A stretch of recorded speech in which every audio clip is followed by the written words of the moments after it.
Hey everybody, Joe Joseph here for thedailysheeple.com, and this is your news shot, and this is one that surely should, if anything, boil your blood.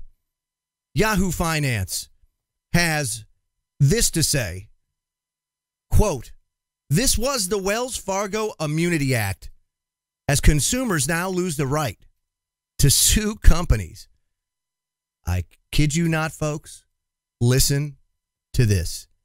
It says Vice President Mike Pence broke a 50-50 tie on the Senate floor Tuesday evening to repeal a rule that prevents financial institutions, banks, and credit card companies. Remember, folks, this is your non-representing representatives, right? This is they're having to now pay back those that put them in this place. Their special interests, the ones that paid to get them elected, now they're paying back.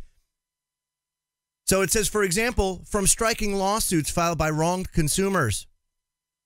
The Consumer Financial Protection Bureau, which was built out of the last financial crisis, created the rule after 5 years of studying forced arbitration clauses, the fine print inserted by companies to insulate them from lawsuits instead of sending them to arbitration. Quote, "Congress is standing up every day, consumers and community banks and credit unions instead of the trial lawyers who would have benefited the most from the CFPB's uniformed and ineffective policy." This is what the White House said in a press release. Now, for the 145 million consumers who watched Equifax play fast and loose with their financial data, it may be difficult to see how allowing companies to kill class action lawsuits is a good thing. Listen to this. Quote, "Tonight's vote is a giant setback for every consumer in this country," according to Richard Cordray, the CFPB director, in a statement. He continues, he said, "As a result, companies like Wells Fargo and Equifax remain free to break the law without fear of legal blowback from their customers."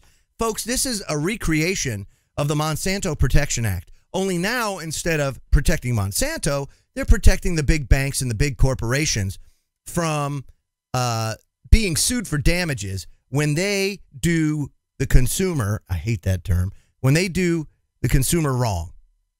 That's really what it's all about. When they go and damage you, when they violate your property rights, you have no redress, you have no recourse due to this change to vote this rule into effect, which is get rid of the protection, get rid of the ability to arbitrate any damages or go to trial.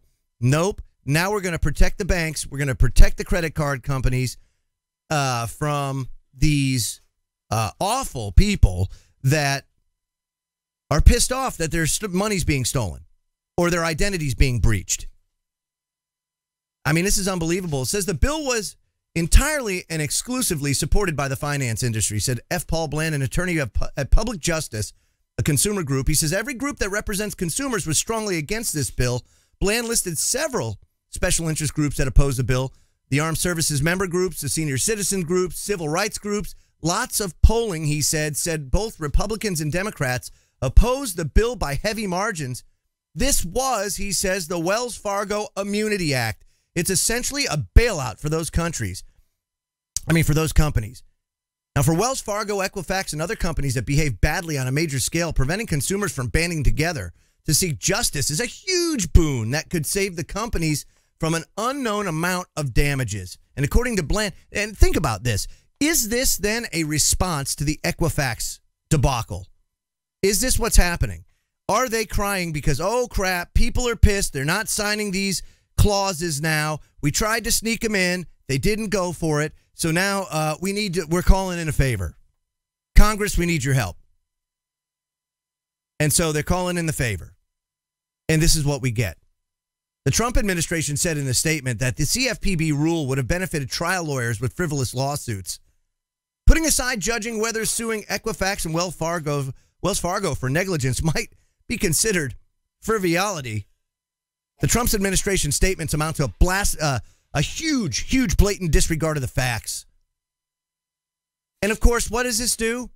Just like the Glass-Steagall repeal back in 2000, we saw the protections go away, where you had investment banking and savings banks all come together and just put that money together out there and start gambling away. And it caused the crash of 2007/2008. And now, because that never got fixed, now we're adding fuel to the fire by now protecting the banks. What are they trying to hide? Is there something coming down the pipe that maybe the administration or Congress knows that they have to put this in place before it happens? Or is this a response to the Equifax debacle and the fact that people would not sign these agreements and reserve the right to sue? Is this an emergency maneuver to prevent people? There's 145 million people affected by the Equifax data breach. Is this a way to protect Equifax and the banks from misusing your data or stealing your money? That's a question that we should be asking all of our non-representing representatives, but especially those that voted for this bill, which looked to be along party lines. So this is a huge problem that a lot of people are facing now, and our government that's supposed to protect your rights just took them away. I'm Joe Joseph. This was thedailysheeple.com's News Shot. Feel free to comment below and visit our website at thedailysheeple.com. Have a great day, everybody.